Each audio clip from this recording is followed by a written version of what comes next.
Welcome back to Morning Coffee here on the Radio Vision Network. It is Michelle's Money Minutes, and Michelle Kirschfeld joins us here on Morning Coffee. Good morning again, Michelle. Good morning, Mark. Good morning, audience. How is everybody today? What a beautiful day we have. Oh, they're doing great, of course. They're watching us. Now, you have lined up another great guest for us on the Skype line. He is a bankruptcy attorney. He is one of the top bankruptcy attorneys in all of New York City.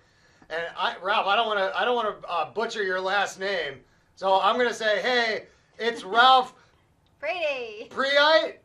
Preite. I did it anyway. I'm sorry, Ralph. Good morning and welcome to Morning Coffee.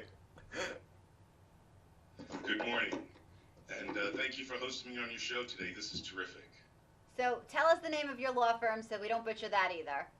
Okay, great. It's right here behind me. Sequenzia, Ross, Ference, Kessner, LLP. We're located in Lower Manhattan. My name is right there behind me as well at the top, and my email address is there. We are a corporate law firm. We do a great deal of securities work and other corporate-related work, including bankruptcy. Our securities work allows us to help companies raise money in public offerings or private offerings when they're growing, when firms or businesses enter financial straits. We can help them out with the bankruptcy aspects as well, and we can also help individuals with legal matters such as a personal bankruptcy or otherwise. And we also do a great deal of litigation. So we're a corporate shop focusing on securities and other corporate type law in Lower Manhattan. Yeah, Ralph, I want to make sure that you know that we have a really tight shot on you, and that sign behind you, our viewers can't see. So if you wanted to give your website real quick, just to have that out there so that people can open up another tab. There you go, and get that tab open so they can check out your law firm while they're listening to us talk. That's good. I'm sorry, I can't read that. My preview monitor is really small. Okay.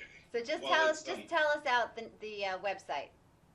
It's S like Sam, R, F like Frank, K, LLP.com. Nice. Thank you. So now I brought you on because you and I have been practicing bankruptcy law together.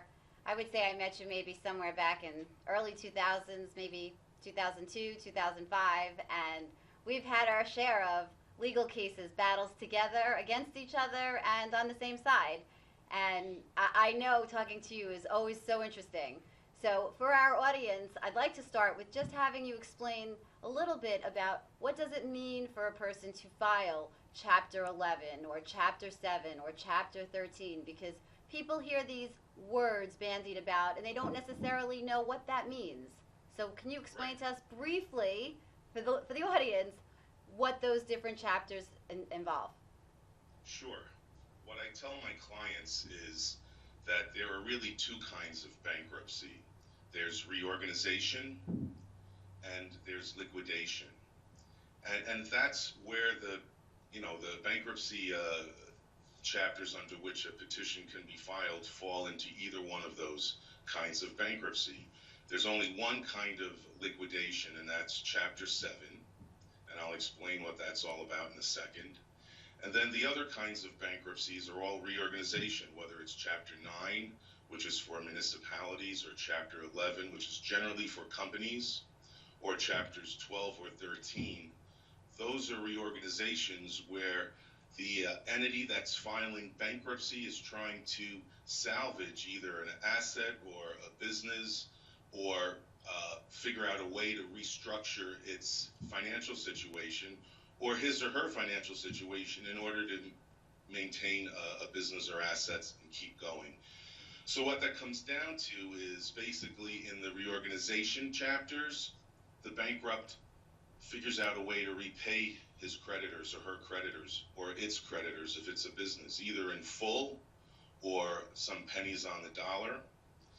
In a liquidation, generally the bankrupt doesn't pay anything and just walks away from its debts or his or her debts and gets a fresh start that way. Okay, so let's focus on that for a second, on liquidation.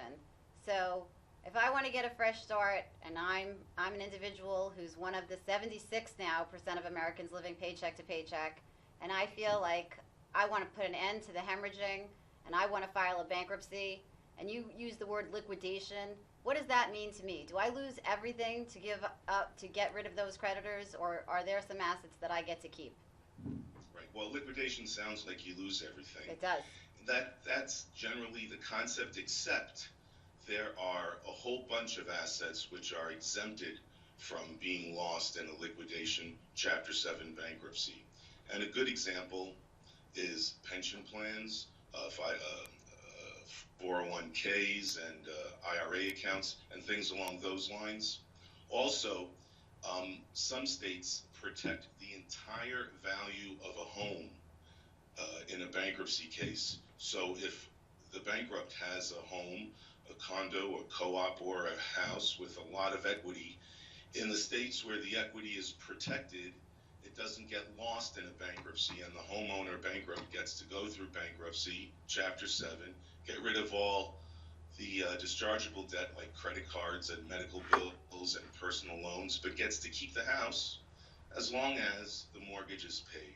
And that's the rub. If you want to keep an asset, and that goes in Chapter 7 liquidation or in a reorganization chapter. If you want to keep an asset, the payments have to be made for that asset, whether it's a piece of equipment for a business or a car loan or a house, a home mortgage.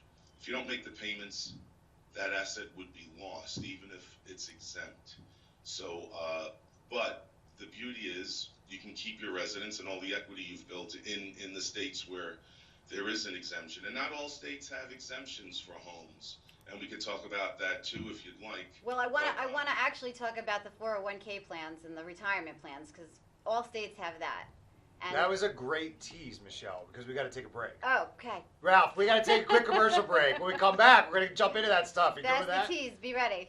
Okay, very good. Excellent. So we're going to take a quick break here on Morning Coffee, but you're not going to go anywhere, right? You're going to stay right there because we're going to come back and we're going to talk more to Ralph. So stay right there on the Radio Vision Network. And save you some money.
Hi, and we're back on Michelle's Money Minutes, and I'm so lucky today because Mark has agreed to stay on my interview with me for Ralph Preite.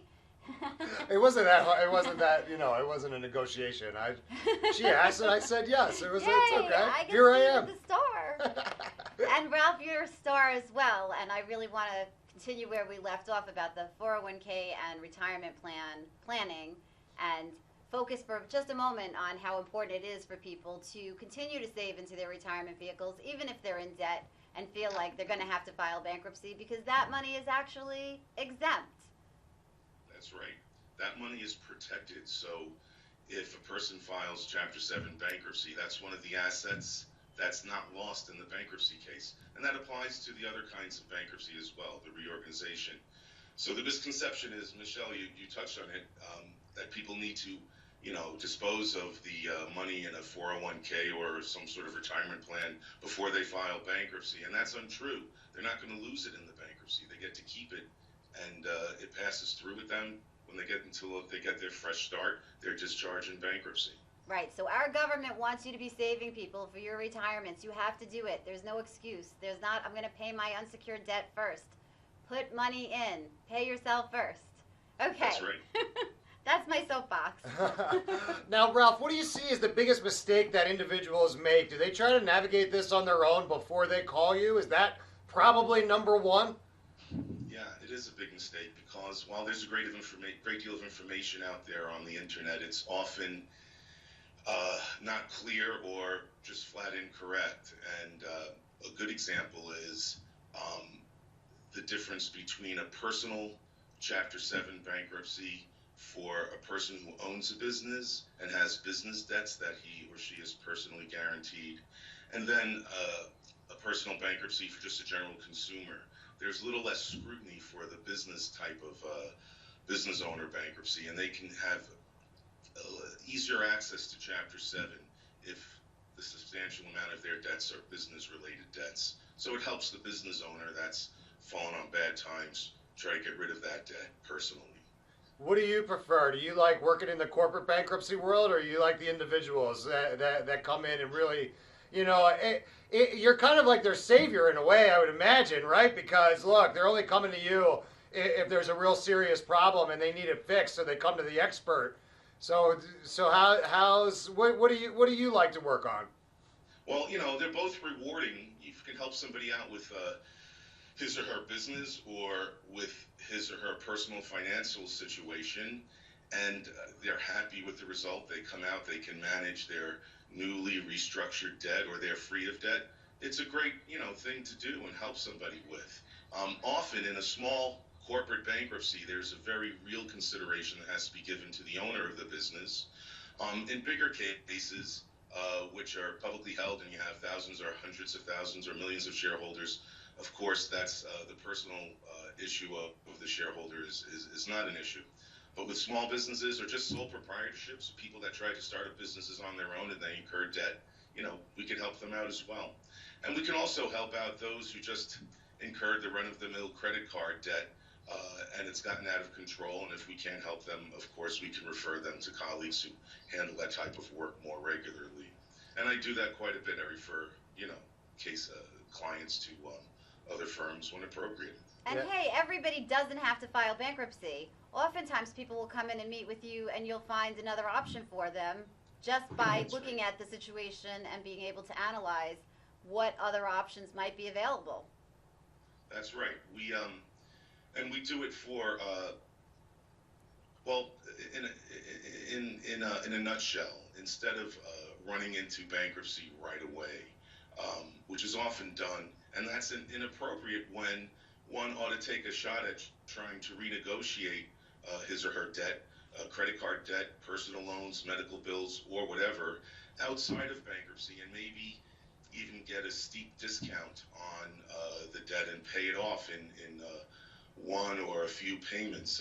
I've done for a number of clients workouts where we pay 5 or 6 payments over the course of 6 months, or even every other month, to a group of credit card bills, and pay them off at maybe 20 cents on the dollar or 15 cents on the dollar. I've also done that For much larger claims where, a bank has a $50,000 claim or a $100,000 claim against an individual, usually associated with the debt of a business that individual owned, but not always. And we get that paid off at a discount too, more often than not. So because that's that a great company, way to resolve the problem and avoid a bankruptcy. right, the company is happy to get a few cents on the dollar, and then there's no bankruptcy on my client's report, right? Exactly. And when that person files an application for a job, and the application request, asks, have you ever filed for bankruptcy? You can honestly say no, because you haven't, but you've gotten out of a great deal of debt nonetheless through the out of bankruptcy court workout. That's awesome. I love it because basically they have no idea, those companies have no idea who's coming for them. When that New York lawyer comes in and starts negotiating, Ralph, I totally would want you in my corner.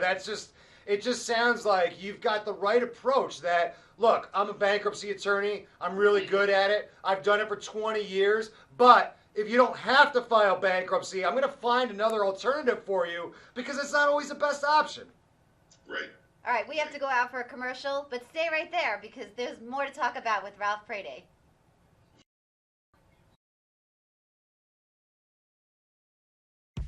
When it's time for Jersey Mike's to give a sub some sizzle, this is the way.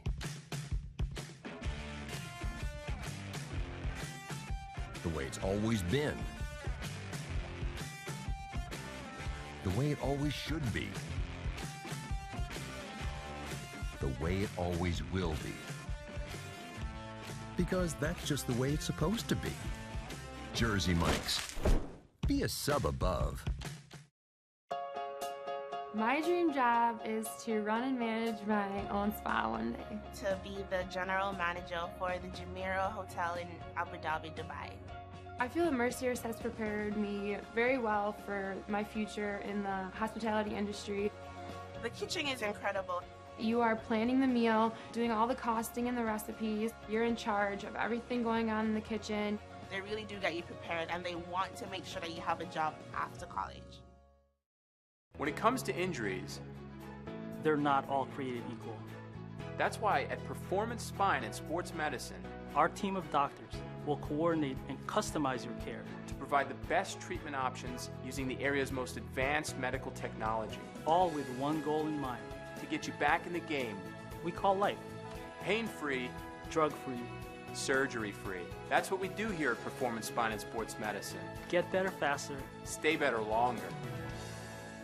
Saving your business money is as easy as 1, 2, 3. Tanker Consulting Services, a payment solutions expert, will show you how with a free, detailed, written analysis illustrating your cost savings. We usually uncover savings between 10 and 25%, and sometimes more. We can help your business succeed by providing reliable and secure merchant payment solutions such as merchant services programs, point-of-sale systems, and ATM machines. TCS, one of the leaders in regional credit card processing consulting, offers electronic payments to merchants locally and nationwide through our preferred vendor programs. We work to keep business costs down with a comprehensive suite of quality products, services, and customized credit card processing programs exclusively tailored for your company. TCS is convenient, reliable, and innovative, with customer service available 24/7, 365 days a year. Our in-depth industry knowledge, partnership strategy, and innovative processing solutions allow for a specialized approach to providing merchant bank processing with 100% full fee disclosure. TCS is one-stop shopping for all your merchant services solutions. Our clients save money 100% of the time. Trust Tanker Consulting Services, the knowledgeable, professional, and friendly provider of secure payment services. We set the standard by which others are measured. Call now for a free written analysis. 609-922-0201. Today's show has been sponsored by More Than Gifts. Come see our new location in Marlton, New Jersey. Not just gifts, but more. Hey, welcome back to Michelle's Money Minutes, and I'm here with Mark Cook, and Ralph Preite is our guest today talking about bankruptcy, What about bankruptcy? Is it necessary? Do you have to do it? What can you do to avoid it? And if you do it, what can you save? Ralph, when we were going out to a break, you told us you had a great story that you'd like to share with our audience. Right. We talked about exemptions earlier, and the exemptions vary from state to state. Some states like Florida, your whole house, for example, is exempt from creditors' claims. Same thing in Texas. New York, about $150,000 value in your house is protected Per homeowner. person. Per person. But in Right? New Jersey, there's no exemption, and in many states, there's absolutely no exemption. And a very famous person once took advantage of an exemption from another state. Bowie Kuhn, the former baseball commissioner, he was also a partner in a law firm which went bankrupt. And instead of participating as a partner to pay off or contribute to paying off the partnership's debts by selling his house and raising money that way, he instead sold his house in New Jersey. He and his wife moved to Florida, bought a house there, put all their money in the house, and filed for Chapter 7 bankruptcy there and kept the entire value of his house for himself and his wife, didn't have to contribute to his law partnership's debts, and took advantage of the bankruptcy code and the differences that each state has with respect to exemptions. And it just goes to show you that you don't lose everything in bankruptcy necessarily. You just have to perhaps plan a little bit and better understand what your options are.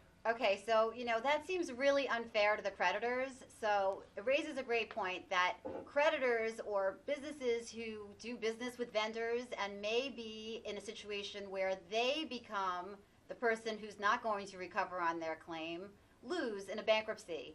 Can those businesses come to you and say, hey, how can you set me up so that when I am the victim of somebody filing a bankruptcy, I don't lose that income because I count on my receivables to pay my employees? Right. Well, while bankruptcy is designed to protect and reorganize the bankrupt, it's not without remedies for the creditors. And landlords are great examples. If the bankrupt wants to stay in the rented space, whether it's commercial or residential, the landlord has to be paid, not just going forward, but on the arrears as well. With respect to banks and suppliers that have extended credit to a company that's about to file bankruptcy, or just before the company files bankruptcy, the creditor needs to really take stock and take a good look at its customer that's faltering, and perhaps enter into some sort of workout agreement, which we've done, which gives the creditor or the supplier some protections that aren't there with respect to the old debt that's built up, while supplying additional product or credit going forward in a way that protects the creditor in a bankruptcy. Maybe not 100%, but more so than if the creditor did nothing. So the moral of that story is, creditors and suppliers need to better understand and keep track of where their customers are financially, and don't let the customer get too far behind. Yeah, Ralph, this has been great. You provided everybody with such great stuff. I want to make sure that everybody knows how they can get a hold of you. If they have any questions or if they need to get in touch with you, how can people do that? The time is yours to tell everybody all of the details. Well, I can be reached at my law firm anytime. My phone number is 212-930-9700. My extension is 621. I'll repeat that, 212-930-9700, extension 621. And our firm's website is www.s like Sam, R like Robert, F like Frank, K like King, llp.com. I don't know if you can see that over my shoulder. That's my email address. There we go. And you can see my bio and my V card on our website and contact me through email that way. We're downtown, Lower Manhattan, just around the corner from the Stock Exchange on Broadway. And that's basically it. Well, next time I'm down there, Ralph, I'm going to knock on the door and come see you. I'm in and out of New York all the time. Excellent. Awesome. Thank you for spending a few minutes with us this morning. This is really great stuff. And guys out there, if you got any questions for Ralph, don't hesitate to get in touch with him. He's really easy to talk to. And man, he knows his stuff. He's got the answers. Thank you very much. It was a pleasure being here today, and thanks for having me on your show. You are quite welcome. You want to wrap it up, Michelle? This was Michelle's Money Minutes. Watch us every week on RadioVisionNetwork.com, Monday mornings. Michelle's Money Minutes. We're here for you, and we want to entertain and educate you.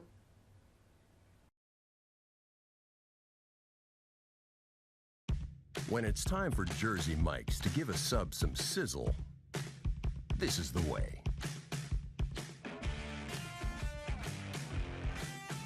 The way it's always been.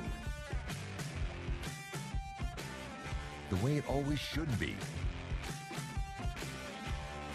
The way it always will be. Because that's just the way it's supposed to be.